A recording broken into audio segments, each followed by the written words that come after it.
వి gold trusted gold buyers. మీరు తాకట్టు పెట్టిన బంగారాన్ని విడిపించి ఈ రోజు ఉన్న మార్కెట్ ధరకు కొనబడును. Welcome to iDream. Charge sheet కూడా తెలుగులోనే రావాలంటూ కొత్త అంశం తెర మీదకి వచ్చింది. సాధారణంగా పోలీస్ స్టేషన్కి వచ్చిన బాధితుడు ఫిర్యాదు తెలుగులో ఇస్తాడు, దర్యాప్తు కూడా తెలుగులోనే జరుగుతుంది. చార్జ్ షీట్ మాత్రం ఇంగ్లీష్లో ఎందుకు తెలుగులోనే రాయాలంటూ ఒక అంశం తెర మీదకి వచ్చింది. ఆ విధంగా రాస్తే బాధితుడికి కానీ నేరస్తుడిగా భావించే వ్యక్తికి కానీ ఒక అవగాహన వస్తుందంటూ ఒక కొత్త అంశం తెర మీదకి వచ్చింది. సాధారణంగా ఉత్తరాంధ్రలో తీసుకుంటే, అంటే ఉత్తరాంధ్ర భారతదేశంలో తీసుకుంటే ఖచ్చితంగా చార్జ్ షీట్ అన్ని కూడా హిందీలో ఉంటాయి. మన దగ్గర మాత్రం ఎందుకు ప్రాంతీయ భాషకి నిర్లక్ష్యం చేస్తున్నారంటూ ఒక అంశం మీద డాక్టర్ మాంగారి రాజేంద్ర గారు ఒక ఆర్టికల్ రాశారు. దానిపైన వివరణ తీసుకొని దాని మీద ఎక్కువగా మాట్లాడదాం. సార్ నమస్తే అండి. నమస్తే సార్. తెలుగుకు ప్రాధాన్యత వ్యక్తుల్లో మొట్టమొదటిగా కనిపించే డాక్టర్ మాంగారి రాజేంద్ర గారు ఆయన తొలి తీర్పు కూడా తెలుగులో ఇచ్చారు. ఇప్పుడు కొత్త అంశం తెర మీద తీసుకొచ్చారు. సాధారణంగా పోలీస్ స్టేషన్కి వచ్చిన బాధితుడు తన ఫిర్యాదు ఏం జరిగింది అన్యాయం తెలుగులో రాస్తారు. దర్యాప్తు కూడా ఎస్హెచ్ఓ కానీ ఐఓ కానీ తెలుగులోనే చేస్తారు. అంటే బాధితులతో మాట్లాడడం కానీ, సాక్షులు విచారించడం కానీ, మిగతా సంబంధించిన విషయాలన్నీ కూడా. కానీ చార్జ్ షీట్ వచ్చేసరికి ఇంగ్లీష్ లో ఎందుకు వస్తుంది అనే దీని మీద సార్ ఒక పోరాటం చేస్తున్నారు. సార్, మీ పోరాటం వెనక కారణం ఏంటి? దీనివల్ల సామాన్యుడికి ఎలాంటి న్యాయం జరుగుతుందండి? అంటే జనరల్ గా ఏంటంటే, ఇప్పుడు శాసనం చెబుతున్నది కూడా తెలుగులో ఉండాలని చెప్తుంది. అట్లాగే ప్రతి దగ్గర కూడాను మీరు 277 అంటే పాత సిఆర్పిసిలో చూసినట్లయితే 277 వస్తుంది. అది 277 కి ఈక్వలెంట్ గా బిఎన్ఎస్ఎస్ లో 312 వచ్చింది. 312 ఈ రెండు సెక్షన్స్ ఏం చెప్తాయంటే, దీని మీద సుప్రీంకోర్టు కూడా ఒక తీర్పు చెప్పింది. బాధితులు ఏ భాషలోనైతే చెబుతారో, కోర్టులో సాక్ష్యం గురించి కోర్టులో ఏ భాషలోనైతే సాక్ష్యం చెబుతారో ఆ భాషలోనే నమోదు చేస్తే బాగుంటుంది, అలా చేయండి అని చెప్పేసి సుప్రీంకోర్టు ఒక 2 సంవత్సరాల క్రితం ఒక తీర్పును ప్రకటించింది. అది ప్రముఖమైన తీర్పు. ఆ తీర్పు సమయానికి నాకు గుర్తుకు రావడం లేదు. కానీ ఆ తీర్పులో ఇప్పుడు ఏం చెప్పారంటే, కోర్టులో వేరే భాషలో ఎందుకు నమోదు చేస్తున్నారు, మీరు తెలుగులోనే నమోదు చేయొచ్చు కదా అన్నారు. కానీ చాలా మంది న్యాయమూర్తులు తెలుగులో నమోదు చేయడం లేదు. చాలా మంది ఏంటి, అసలు 99% చేయడం లేదు. నేను జ్యుడిషియల్ అకాడమీలో ఉన్నప్పుడు చాలా సార్లు చెప్పాను, మీరు తెలుగులో నమోదు చేస్తే బాగుంటుంది. అది ఎందుకంటే సాక్షి ఏం చెప్పదలుచుకున్నాడో అది స్పష్టంగా చెప్పడానికి అవకాశం ఉంటుంది అని చెప్పాను. అదే రకంగా కొన్ని ట్రాన్స్లేట్ చేయడానికి కూడా కష్టంగా ఉంటుంది. ఉదాహరణకి ఎద్దు తన కొమ్ములతో పొడిచింది అని సాక్ష్యం చెప్పారనుకోండి, మీరు దాన్ని ట్రాన్స్లేట్ చేయడానికి, అనువాదం చేయడానికి చాలా కష్టపడాల్సి వస్తుంది. అలా కష్టపడడం ఎందుకు, అదే భాషలో నమోదు చేస్తే అయిపోతుంది కదా అంటే, ఆ ఒక్క పోర్షన్ మేము ఇంగ్లీష్ లోనే తెలుగు పదాన్ని ఇంగ్లీష్ లో రాస్తున్నాం సార్ అని చెప్తున్నారు వాళ్ళు. నేనేమంటానంటే, సెక్షన్ 277 కానీ సెక్షన్ 312 ఆఫ్ బిఎన్ఎస్ఎస్ కానీ ఏం చెబుతుంది అని అంటే, బాధితుల భాషలోనే, సాక్షుల భాషలోనే సాక్ష్యాలను నమోదు చేయాలి. అట్లాగే పోలీసులు ఎగ్జామిన్ చేసేటప్పుడు కూడా 161 కొత్త చట్టంలో ఉన్నటువంటి బిఎన్ఎస్ఎస్ లో ఉన్నటువంటి సెక్షన్ కూడా, అక్కడ కూడా ఏం చెప్తారంటే, బాధితుల భాషలోనే, సాక్షుల భాషలోనే వాళ్ళ సాక్ష్యాలను నమోదు చేయాలి అని చెప్తుంది. ఆ రకంగా వాళ్ళు నమోదు చేయడం లేదు. ఎందుకు చేయడం లేదు? ఇప్పుడు కోర్టు సంగతి చూద్దాం. పోలీస్ స్టేషన్ లో మొట్టమొదటి పోలీస్ స్టేషన్ రాగానే అతను ఏమిస్తాడు, ఎఫ్ఐఆర్ కాపీ ఇస్తాడు, ప్రథమ సమాచారం ఇస్తాడు. ఆ ప్రథమ సమాచారం దాదాపుగా 95% తెలుగులో ఉంటుంది. ఆ తెలుగులో ఉన్నదాన్ని వీళ్ళు తెలుగులో రాస్తారు, మళ్ళీ దాన్ని ఇంగ్లీష్ లోకి తర్జుమా చేస్తారు. తర్వాత సాక్షులను విచారిస్తారు. ఆ సాక్షులను విచారించేటప్పుడు కూడా సాక్షులను అడగడం వీళ్ళు తెలుగులోనే అడుగుతారు, వాళ్ళు తెలుగులోనే జవాబు చెప్తారు. వీళ్ళు తెలుగులో కాకుండా ఇంగ్లీష్ లో రాయడానికి ప్రయత్నం చేస్తారు. దానివల్ల ఏమవుతుంది, ఆ కమ్యూనికేషన్, మనం విన్నది ఒకరికి చెప్పడంలోనే కమ్యూనికేషన్ గ్యాప్ వస్తుంది. అట్లాగే తెలుగు నుంచి ఇంగ్లీష్ లోకి రాయడం లోపల కమ్యూనికేషన్ గ్యాప్ వస్తుంది. ఇదంతా చేసిన తర్వాత చార్జ్ షీట్ లో జనరల్ గా ఏమిటి, మాతృభాషలో వ్యక్తీకరణ బలంగా ఉంటుంది. ఇది ఎవరిని అడిగినా కూడా ఎప్పుడైనా కూడా చెప్తారు. మాతృభాషలో వ్యక్తీకరణ బలంగా ఉన్నప్పుడు సాక్షి కూడా మాతృభాషలో బలంగా చెప్పగలడు. అట్లాగే దాన్ని డ్రాఫ్ట్ చేసేటువంటి ఎస్ఐ కానీ సిఐ కానీ అందరూ కూడా వాళ్ళు తెలుగు చదివిన వాళ్ళే, తెలుగు బాగా వచ్చిన వాళ్ళే. వాళ్ళు తెలుగులో రాస్తే బాగుంటుంది కదా అని ఎక్కడో కొన్ని పదాలు కొన్ని దొరకవు, వాళ్ళకి తర్జుమా చేయడానికి, అనువాదం చేయడానికి కొంత డిఫికల్టీ ఏర్పడడానికి అవకాశం ఉంది. అలా ఏర్పడినప్పుడు కూడా దాన్ని ఆ ఒక్క పదాన్ని వాళ్ళు ఆ సమయానికి స్ఫురించకపోతే దాన్ని అదే పదాన్ని ఉపయోగించవచ్చు. ఒక పదం, మనం ఇప్పుడు రోడ్డు ఉంది, ఆ రోడ్డు అనేది మన తెలుగు పదం కాదు, కానీ తెలుగు పదం అయిపోయింది కదా, దానికి ఒక కొమ్మ పెట్టగానే రోడ్డు అయిపోయింది, రోడ్డు బై రోడ్డు అయిపోయింది. ఇట్లా చాలా పదాలు మన భాషలో పట్టకి నవీకరించుకుంటున్నాం మనం, అన్ని చేరిపోతున్నాయి. ఆ చేరిపోయే క్రమం లోపల ఈ కొత్త పదాలు కూడా వచ్చేస్తాయి అని చెప్పేసి నేను అనుకుంటున్నాను. కాబట్టి తర్వాత ఎప్పుడైతే చార్జ్ షీట్ అనేది ఏంటంటే వాళ్ళు సమర్థవంతంగా రాయడానికి అవకాశం ఉంది. తెలుగులో అయితే సమర్థవంతంగా రాస్తారు. వాళ్ళు ఏం సాక్ష్యాలను సేకరించిన ప్రకారంగా ఏ నేరాలు నిరూపణ జరుగుతున్నాయి, ఆ నిరూపణ జరగడానికి వాళ్ళు ఛార్జ్ షీట్ ఏ రకంగా దాఖలు చేస్తున్నారు, అవన్నీ చెప్పడానికి కూడాను అది ఏర్పడడానికి ఒక బలంగా చెప్పడానికి అవకాశం ఉంటుంది. కాబట్టి మాతృభాషలో వ్యక్తీకరణ అట్లాగాని నేను ఇంగ్లీష్ చదువుకోవద్దని కానీ ఇంగ్లీష్ నేర్చుకోవద్దని కానీ అనడం లేదు. ఇంగ్లీషు అంతర్జాతీయ భాష, తప్పకుండా ఇంగ్లీష్ అనేది అవసరమే. దాంతో పాటు ఇప్పుడు ఎట్లా ఇంగ్లీష్ చదువుతున్నారు చాలా మంది. ఎందుకు చదువుతున్నారు? ఫస్ట్ లాంగ్వేజ్, కంపల్సరీ లాంగ్వేజ్ ఇంగ్లీషే ఉంటుంది. ఆ ఇంగ్లీష్ ఉన్నప్పుడు తెలుగు కూడా చదువుకుంటే ఏమిటి, తెలుగులో రాస్తే తప్పేమిటి? ఇప్పుడు చాలా మంది తెలుగులో ఈ మాత్రం తెలుగు భాష ఉంది మన దేశంలో తెలుగు రాష్ట్రాల్లో అంటే అది మామూలు వ్యక్తుల వల్లనే తెలుగు భాష బాగా బతుకుతుంది అని చెప్పేసి మనం అనుకోవడానికి అవకాశం ఉంది. తెలుగు భాషలో ఛార్జ్ షీట్లు కానీ కోర్టులో సాక్ష్యాలు కానీ నమోదు చేసినట్లయితే అవి ప్రజలకు ఉపయోగకరంగా ఉంటుంది. తాము ఏం చెప్పాము ఆ రకంగా నమోదు చేశారా లేదా అన్నది వాళ్ళు కోర్టులో చదువుకోవడానికి అవకాశం ఉంటుంది. పోలీసుల దగ్గర కూడా తాము చెప్పిందే పోలీసులు నమోదు చేశారా లేదా అన్నది తెలుసుకోవడానికి అవకాశం ఏర్పడుతుంది. ఈ అవకాశాన్ని మనం వాళ్ళకి ఇవ్వడం లేదు. ఇవ్వకుండా ఇంగ్లీష్ లో రాయడం వల్ల ఏమవుతుంది, వాళ్ళు మిస్సింగ్ అనమాట, వాళ్ళకి తెలియదు. వీళ్ళు కోర్టులో సాక్ష్యాన్ని చెప్పిన తర్వాత, నమోదు చేసిన తర్వాత ఆ సాక్ష్యాన్ని వివరించాల్సిన బాధ్యత సంబంధిత ప్రిసైడింగ్ ఆఫీసర్కి ఉంటుంది, అంటే జడ్జి గారికి ఉంటుంది. చాలా మంది ఏం చేస్తారు, ఇది చదివి వినిపించడం అనేది చాలా తక్కువ స్థాయిలో జరుగుతూ ఉంటుంది. ఎక్కువ మంది చేయడం లేదు. చేసినా కూడా దాంట్లోని సంక్షిప్తంగా మాత్రమే చెప్తారు. దాంట్లో ఈ రకంగా నువ్వు చెప్పావని చెప్తారు. అది కొంతమంది చట్టాన్ని పాటించాలనుకున్న వ్యక్తులు మాత్రమే చెప్తారు. మిగతా వాళ్ళందరూ కాగితం ఇస్తారు, సంతకం పెట్టించుకుంటారు. అట్లా కాకుండా తెలుగులో ఉన్నట్లయితే కాగితం ఇచ్చినప్పుడు కూడా వాళ్ళు చెప్పింది కోర్టు లేదా అని తెలియడానికి అవకాశం ఏర్పడుతుంది. అందుకోసం తెలుగులో సాక్ష్యాలను నమోదు చేయాలి. అంటే పోలీసులు ఎగ్జామిన్ చేసినప్పుడు వాళ్ళు తెలుగులోనే నమోదు చేయాలి. ఛార్జ్ షీట్లు కూడా తెలుగులోనే నమోదు చేయాలి. ఆ తర్వాత తెలుగులోనే దాఖలు చేయాలి. ఛార్జ్ షీట్లు రిటర్న్ చేయడం అంటూ అవకాశం లేదండి. ఎందుకనంటే మనకి పాత సిఆర్పిసిలో 272 సిఆర్పిసి ఉంది. అట్లాగే కొత్తగా బిఎన్ఎస్ఎస్ లో 307 అనే సెక్షన్ ఉంది. ఈ సెక్షన్ ప్రకారం ఏమిటంటే కోర్టులలో ఏ భాష ఉండాలి అని నిర్ధారించే అధికారం రాష్ట్ర ప్రభుత్వానికి ఉంది. రాష్ట్ర ప్రభుత్వం హైకోర్టును సంప్రదించి రాష్ట్ర ప్రభుత్వం నిర్ధారిస్తుంది. ఇప్పుడు మన రాష్ట్రం లోపల ఇది ఇప్పుడు కాదు, 1974 కొత్త సిఆర్పిసి వచ్చినప్పుడే జీవోలు ఇష్యూ చేశారు. మొన్న బిఎన్ఎస్ఎస్ వచ్చినప్పుడు కూడా మళ్ళీ జీవోలు ఆంధ్రప్రదేశ్ రాష్ట్రం ఇచ్చింది, తెలంగాణ రాష్ట్రం కూడా జీవోలను ఇచ్చినారు. కాబట్టి తెలుగు అనేటువంటిది అధికార భాష. కోర్టులో రాయడానికి అవకాశం ఉంది. కోర్టులో రాయడానికి అవకాశం ఉన్నప్పుడు పోలీసులు రాస్తే తప్పేమిటి, పోలీసులు ఛార్జ్షీట్ తెలుగులో దాఖలు చేస్తే తప్పేమిటి? ఇది ఎప్పుడు సమస్య వస్తుందంటే సుప్రీంకోర్టుకో వెళ్ళినప్పుడు మాత్రమే సమస్య రావడానికి అవకాశం ఉంది. అప్పుడు అనువాదం చేసి పంపిస్తారు. దానికోసం ఇంతకాలం బాధపడాల్సిన అవసరం లేదు కదా, బాధితులు కానీ ఎవరైనా కానీ. సార్, సాధారణంగా మీరు చెప్తున్న ప్రకారం ఛార్జ్ షీట్ తెలుగులో రాయాలంటారు. కానీ ఒక పోలీస్ స్టేషన్ కి ఒక బాధితుడు వచ్చినప్పుడు ఆయన కంప్లైంట్ 99% తెలుగులో రాస్తాడు. ఆయన బాధ ఎలా జరిగింది. అవును.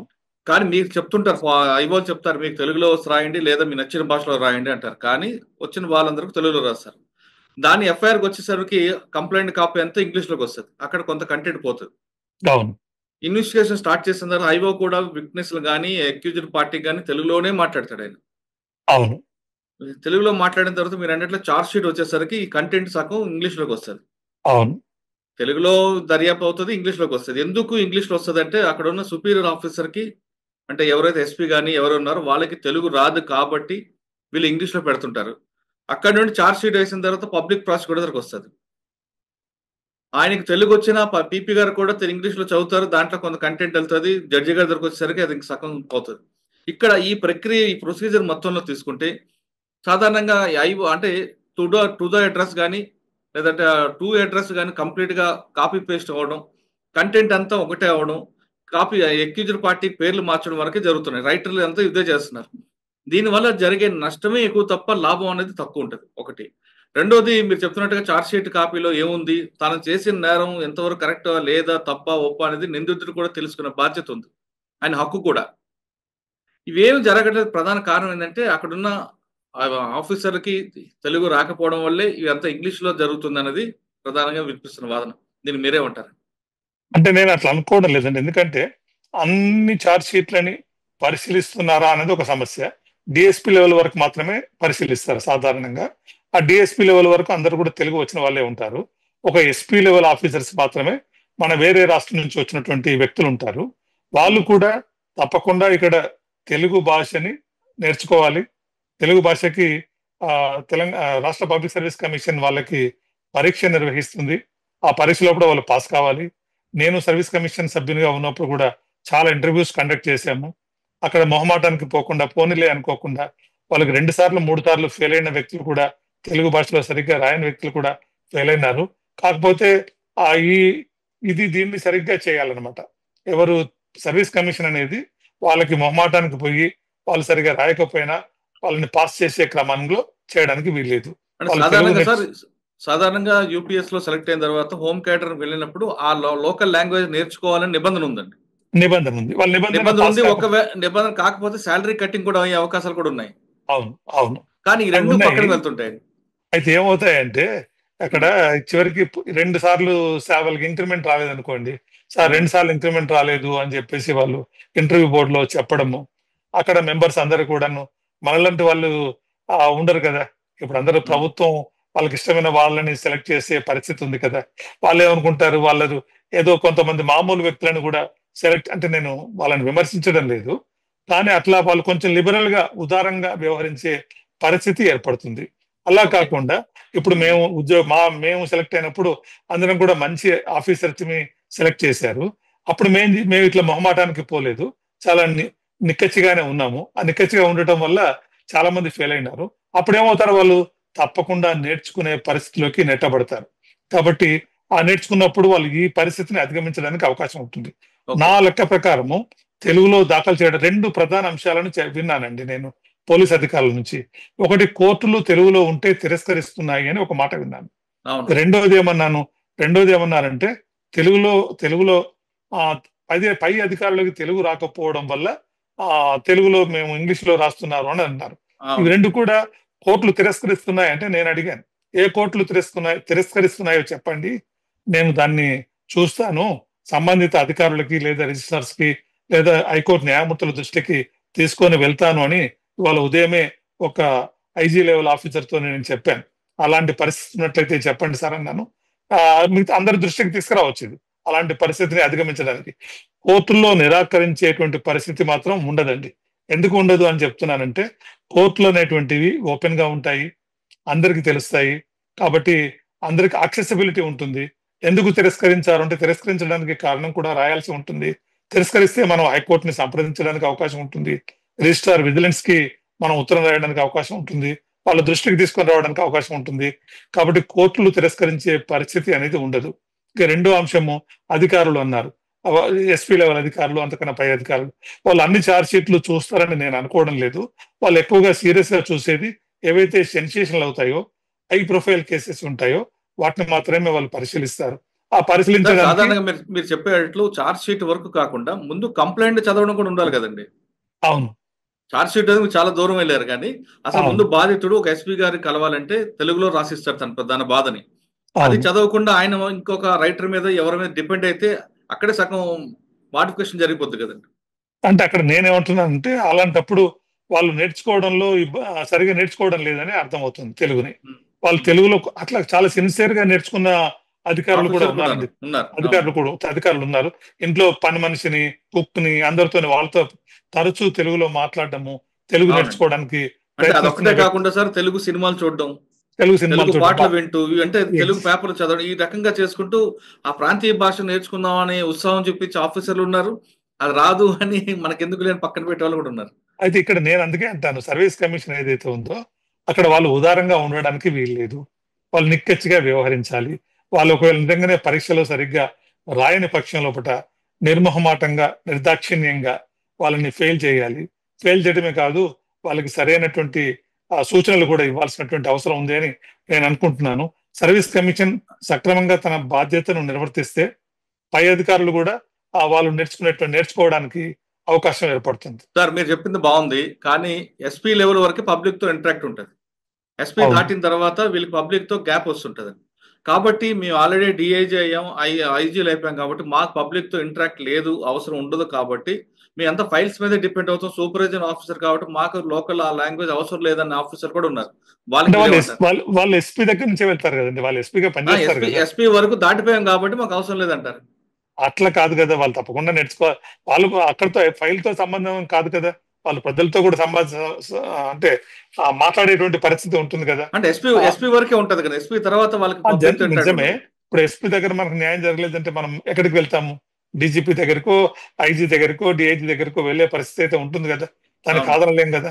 కాబట్టి వాళ్ళు అలాంటప్పుడు ప్రభుత్వమే చర్యలు తీసుకోవాలి, దానికి మనం అధికారికంగా చేసే పరిస్థితి. ఇప్పుడు మన దగ్గర వచ్చేసారు కాకుండా నార్త్ ఇండియాలో ఖచ్చితంగా కంప్లైంట్ హిందీలో ఉంటది, దర్యాప్తు హిందీలో జరుగుతుంది, చార్జ్ షీట్ కూడా హిందీలో ఉంటది, జడ్జిమెంట్ కూడా హిందీలో వస్తుంది. కానీ మన భాష దగ్గరకు వచ్చేసరికి ఎందుకు వివక్ష? అంటే కేవలం మన దగ్గర కాదు సార్ ఒక్క నిమిషం, కేవలం తెలుగు పట్లైనా లేదు, తమిళ కన్నడ అక్కడ కూడా ఇదే వివక్ష జరుగుతుంటది? లేదు, ఒక మన దగ్గరనే అలాంటిది మనం వెనకబడి ఉన్నాము. తమిళనాడులో తమిళంలోనే ఉంది, కేరళలో అక్కడ మలయాళంలోనే ఉంది, తమిళనాడులో వాళ్ళ భాషలోనే ఉంది, కర్ణాటకలో కూడా వాళ్ళ భాషలోనే ఉంది, మరాఠీలో మహారాష్ట్రలో వాళ్ళ భాషలోనే ఉంది. మనమే అంటే దీని గురించి నేను చాలా సార్లు చెప్పాను. తెలుగులో న్యాయపాలన అనే ఒక మీటింగ్ అంటే 10th ఫిబ్రవరి 2013లో జరిగింది. అంటే ఉభయ రాష్ట్రాలు కలిసి ఉన్నప్పుడు ఒక సదస్సు జరిగింది. ఆ సదస్సులో తెలుగులో న్యాయపాలన అన్న పేరుతో జరిగింది. అప్పుడు ఒక చిన్న పుస్తకాన్ని కూడా నేను రాశాను. అప్పుడు చెప్పాను కూడా మీటింగ్ లో, అంటే భాషా ప్రయుక్త రాష్ట్రాలు ఏర్పడి భాషను మర్చిపోయిన పరిస్థితి ఏర్పడింది అని. ఎందుకంటే తెలుగులో తీర్పులు అనేటువంటిది నాకన్నా ముందు కూడా జరిగింది. నాకన్నా ముందే 1872లో ప్రివీ కౌన్సిల్ తీర్పులని తెలుగులో రాసినటువంటి సంక్షిప్తంగా రాసిన విషయం కూడా మనం విన్నాము. అది చూడలేదు, కానీ అక్కడ ఉన్నాయి అని చెప్పేసి అంటున్నారు, వాళ్ళు తెలుగులోకి ట్రాన్స్లేట్ చేశారని. ఇప్పుడు నేనేమంటున్నానంటే, ఇప్పుడు హైకోర్టు కానీ, సుప్రీంకోర్టు కానీ, ఆ తర్వాత ప్రైమ్ మినిస్టర్ ఆఫ్ ఇండియా కానీ, వాళ్ళందరూ కూడా ప్రాంతీయ భాషల్లో పాలన జరగాలి అని చెప్పేసి అంటున్నారు. దానికోసం వేల కోట్ల రూపాయలను వెచ్చిస్తున్నారు, చాలా వేల కోట్ల. ప్రతి హైకోర్టు లోపల కూడా ఒక 2 జ్యుడిషియల్ ఆఫీసర్స్ ని ఎడిటర్లుగా, ఇంకో 2 జ్యుడిషియల్ ఆఫీసర్స్ ని దాని అనువాదకులుగా ఏర్పాటు చేసి వాళ్ళు చేస్తున్న పని ఏమిటి అని అంటే, ఇంగ్లీష్ లో ఉన్నటువంటి సుప్రీంకోర్టు తీర్పులు, హైకోర్టు తీర్పులని తెలుగులో రాస్తున్నారు, అనువాదం చేస్తున్నారు. ఈ అనువాద ప్రక్రియ ఎలా జరుగుతుంది అని అంటే, ఈ అనువాద ప్రక్రియ వాళ్ళు ఏదో ఇప్పుడు ఆధునిక కృత్రిమ మేధస్సుని ఉపయోగించుకొని అనువాదం చేస్తున్నారు. దానివల్ల ఏమవుతుంది, అనువాదం సరిగా రాదు. అది నేననే పాయింట్ ఏమిటంటే, ఈ అనువాదాల మీద ఎందుకు వెచ్చిస్తున్నారు? అనువాదాల మీద వెచ్చించే బదులు మీరు తెలుగులోనే రాయడానికి ఎందుకు ప్రోత్సహించడం లేదు? వాళ్ళకి సరైనటువంటి వసతులు ఎందుకు కల్పించడం లేదు అని చాలా ఆర్టికల్స్ రాశాను. నేను అకాడమీలో ఉన్నప్పుడు చాలా మందిని ఎంకరేజ్ చేశాను, తెలుగులో తీర్పులు చెప్పాలని చెప్పేసి. కొంతమంది నేనున్నప్పుడు తెలుగులో తీర్పులు చెప్పినారు, కానీ ఇప్పుడు అది జరుగుతుందా లేదా అన్న విషయం నాకు తెలియదు. ఎందుకంటే చెప్పండి సార్, ఇప్పుడు ఒక జడ్జిమెంట్ వచ్చింది అనుకోండి కింద కోర్టులో, దాని మీద అప్పీల్కి వెళ్తాం. హైకోర్టుకి వచ్చింది అనుకోండి, జిల్లా కోర్టు నుంచి హైకోర్టుకి వచ్చిన హైకోర్టు జస్టిస్ గారు ఆయన వేరే స్టేట్ నుంచి వచ్చుంటారు, ఆయన తెలుగు రాకపోతే అప్పుడు ఏం చేస్తారు? అంటే జనరల్ గా ఏమిటంటే, తెలుగులో తీర్పు చెప్పిన న్యాయమూర్తి దాన్ని అనువాదం కూడా చేస్తారు, అనువాదం కూడా చేయించాలి. అనువాదం కాపీ ఉంటుంది, ఒరిజినల్ టెక్స్ట్ ఉంటుంది. ఇవి రెండు కూడా పైకోర్టుకు పంపిస్తారు. అది మన తెలుగు భాష వచ్చినటువంటి న్యాయమూర్తులు ఉన్నా, తెలుగు భాష రానటువంటి వేరే రాష్ట్రానికి చెందినటువంటి న్యాయమూర్తులు ఉన్నా వాళ్ళకి ఉపయోగకరంగా ఉంటుంది. వాళ్ళు దాన్ని పరిశీలించి చూసుకోవడానికి అవకాశం ఏర్పడుతుంది. కాబట్టి తెలుగులో మనం తీర్పు చెప్పినా కూడా, ఇప్పుడు జడ్జెస్ ఏమంటారంటే, మేము తెలుగులో తీర్పు చెప్పినప్పటికి కూడాను మళ్ళీ వాటిని ఇంగ్లీష్ లోకి ట్రాన్స్లేట్ చేయాల్సి వస్తుంది కదా, డబుల్ పని అవుతుంది కదా, అసలే పని ఒత్తిడిలో ఉన్నాం మేము, మళ్ళీ కొత్త పని ఒత్తిడి మొదలవుతుంది కదా అని అంటున్నారు. అది వాళ్ళకు ఉన్నటువంటి ఒక ఇష్యూ. దానికి నేనే ఉంటాను, ట్రాన్స్లేట్ చేయడానికి ఇంగ్లీష్ లోకి ట్రాన్స్లేట్ చేయడం ఇవాళ రేపు మన కృత్రిమ మేధస్సును ఉపయోగించుకోవచ్చు, దాన్ని మనం సరిదిద్దొచ్చు, సరిదిద్ది పంపడానికి అవకాశం ఉంది అని నేను చెప్తున్నాను. ఓకే సార్, హైకోర్టు కూడా ఆ జడ్జిమెంట్ ని యాక్సెప్ట్ చేసింది అనుకోండి, అక్కడ అక్యూజర్ పార్టీ ఏం చేస్తారంటే స్పెషల్ లీవ్ పిటిషన్ సుప్రీం కోర్టుకు వెళ్తారు. అవునండి. ఓకే, అక్కడ మరి సుప్రీం కోర్టులో కూడా తెలుగులో కాపీ వెళ్ళేందుకు వాళ్ళు ఎలా దాన్ని? అంటే హైకోర్టు జనరల్ గా సాధారణంగా ఇంగ్లీష్ లోనే చెప్తారండి. ఒకే ఒక సందర్భం లోపల ఒక 2-3 సందర్భాలు ఉన్నాయేమో ఇక్కడ జస్టిస్ నవీన్ రావు గారు, నగేష్ భీమపాక గారు తెలుగులో తీర్పును వెలువరించారు. తర్వాత ఆంధ్రప్రదేశ్ లో కూడా ఒకరిద్దరు న్యాయమూర్తులు తెలుగులో తీర్పును వెలువరించారని నేను పేపర్లో చూశాను. కానీ వీళ్ళ తీర్పును నేను చదివాను. వీళ్ళ తీర్పును చదివినప్పుడు వీళ్ళు కూడా ఎక్కువగా కృత్రిమ మేధస్సుని అంటే దాన్ని ఉపయోగించుకున్నారు. దాని కాకుండా మన మేధస్సును ఉపయోగిస్తే చాలా బాగా వస్తుంది, బాగా రావడానికి అవకాశం ఉంది. పదాలు పదబంధాలు అవన్నీ కూడా దొరుకుతాయి. కొంతకాలానికి మన భాష దానికి అనుకూలంగా మారిపోతుంది. కొత్త పదాలు వస్తాయి, కొత్త పదాల సృష్టిస్తారు ప్రజలు. ప్రజలు సృష్టిస్తారు, మనం కూడా రాస్తాము, పత్రికలు సృష్టిస్తాయి. అవన్నీ వాడుక భాషలోకి రావడానికి అవకాశం ఏర్పడుతుంది. కాబట్టి సుప్రీంకోర్టు ఏంటంటే సుప్రీంకోర్టుకి ఇంగ్లీష్ లోనే వెళ్తుంది తీర్పు. కాబట్టి అక్కడ సమస్య ఉద్భవించే అవకాశం లేదు స్పెషల్ పిటిషన్. ఎందుకంటే హైకోర్టులు సాధారణంగా అంటే వాళ్ళు తెలుగులో తీర్పులు వెలువరించకూడదు అని నిబంధన లేదు ప్రాంతీయ భాషల్లో. కానీ అధికార భాష మాత్రం ఇంగ్లీషే. ఒక 5 రాష్ట్రాల్లో మాత్రమే హిందీ అనేది హైకోర్టులో అధికార భాషగా ఉంది. మిగతా అన్ని రాష్ట్రాల్లో కూడాను అధికార భాష హైకోర్టులో ఇంగ్లీష్ అనేది ఉంది. అదేంటంటే 348 ఆర్టికల్ 348 సబ్సెక్షన్ 2 ప్రకారంగా ఇంగ్లీష్ అనేది అధికార భాష. కాబట్టి అక్కడ వాళ్ళు సాధారణంగా ఇంగ్లీష్, సాధారణం కాదు, వాళ్ళు అన్ని తీర్పులని ఇంగ్లీష్ లోనే చెప్తారు, ఎవరో ఒకరిద్దరు తప్ప. అచ్చా సార్, ఫైనల్ గా చెప్పండి, ఒక కంప్లైంట్ వెళ్ళి తెలుగులో దర్యాప్తు తెలుగులో అవుతుంది, అదేవిధంగా నిందితుడు ఎవరున్నారో ఆయనకు కూడా తెలుగులో ఇస్తే కంప్లైంట్ అంటే చార్జ్ షీట్ కాపీ తెలుగులో ఇస్తే వచ్చే బెనిఫిట్ ఏంటి? కంప్లైంట్ బెనిఫిట్ ఏంటి? అక్యూజ్డ్ పార్టీ బెనిఫిట్ ఏంటి? లేదా అదే ఇంగ్లీష్ లో ఇస్తే బెనిఫిట్ ఏంటి? ఇద్దరికి బెనిఫిట్ ఏంటంటే నాకు అర్థమైన భాషలో రాస్తే సాక్షులు ఏం చెప్పినారు, పోలీస్ అధికారి ఎలాంటి కంక్లూజన్కి వచ్చాడు, నిర్ణయానికి వచ్చాడు, సాక్ష్యాల ఆధారంగా అతను చేసిన పరిశోధన ఆధారంగా ఎలాంటి కంక్లూజన్కి వచ్చాడు అనేది తెలుస్తుంది. దానివల్ల ఏమవుతుందంటే విశ్వసనీయత పెరుగుతుందండి. ఎప్పుడు కూడా ఏంటంటే క్రెడిబిలిటీ పెరుగుతుంది అని పోలీసుల మీద కూడా. పోలీసులు ఇప్పుడు ఉదాహరణకు దొంగతనం చేశాడు అన్నాడు, వాడు తెలుగు వచ్చు, ఇంగ్లీష్ రాదు. ఇంగ్లీష్ లో రాస్తే వాడికి ఏం జరిగింది అనే సంగతి తెలియదు, వాడు కన్ఫ్యూషన్ రికార్డ్ చేస్తారు, లేదా ఛార్జ్ షీట్ ఫైల్ చేస్తారు.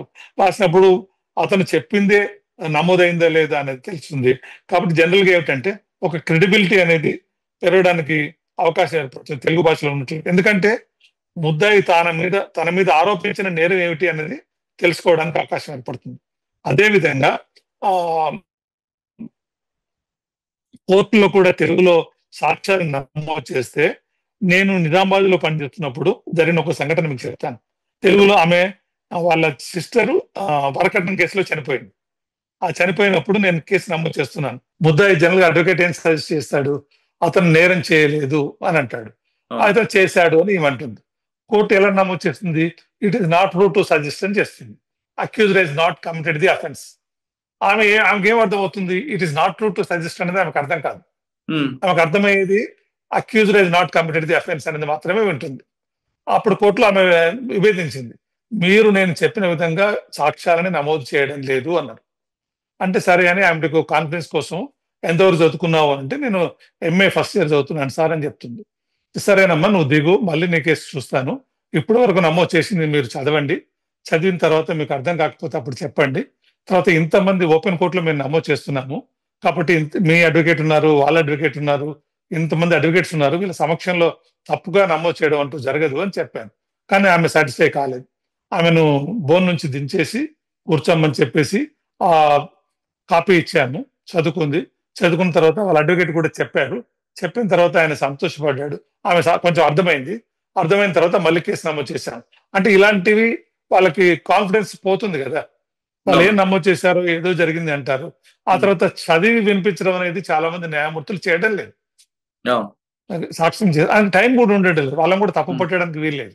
జనరల్ గా ఏంటంటే టైం కూడా ఉండదు, రష్ ఆఫ్ వర్క్ ఎక్కువ ఉంటుంది. కాబట్టి ఈ తెలుగులో రాస్తే ఆ పరిస్థితిని అధిగమించడానికి అవకాశం ఉంటుంది. పోలీసు దర్యాప్తు మీద కానీ లేదా కోర్టులు ఇచ్చే జడ్జిమెంట్ల మీద నమ్మకం పెరగాలంటే తెలుగులోనే దర్యాప్తు చేయాలి, చార్జ్ షీట్లు కూడా తెలుగులోనే రాయాలంటున్నారు మాంగారు రాజేంద్ర గారు. ఆయన చెప్తుండగా కంప్లైంట్ తెలుగులో రాసుకొని దర్యాప్తు చేసే అధికారి తెలుగులోనే ప్రశ్నిస్తున్నప్పుడు షార్ట్ షీట్ మాత్రం ఎందుకు ఇంగ్లీష్ లో ఖచ్చితంగా తెలుగులో రాయండి. నార్త్ ఇండియాలో ఏ విధంగా అయితే హిందీలో రాస్తున్నా ఇక్కడ కొంత రాస్తే బాధితుడు కానీ నేరస్తుడు కానీ ఇద్దరికి నా నమ్మకం ఉంటుంది, దాని వ్యవస్థ మీద నమ్మకం కుదురుతుంది కాబట్టి ఖచ్చితంగా తెలుగులో రాయాలంటూ మంగారు రాజేంద్ర గారు డిమాండ్ చేస్తున్నారు. ఇది డాక్టర్ మంగారు రాజేంద్ర గారితో ఎక్సలెంట్. వచ్చే వారం మరో ఇష్యూలో మళ్ళీ కలుద్దాం. అంతవరకు నమస్తే. Thank you sir. Thank you very much. నమస్తే.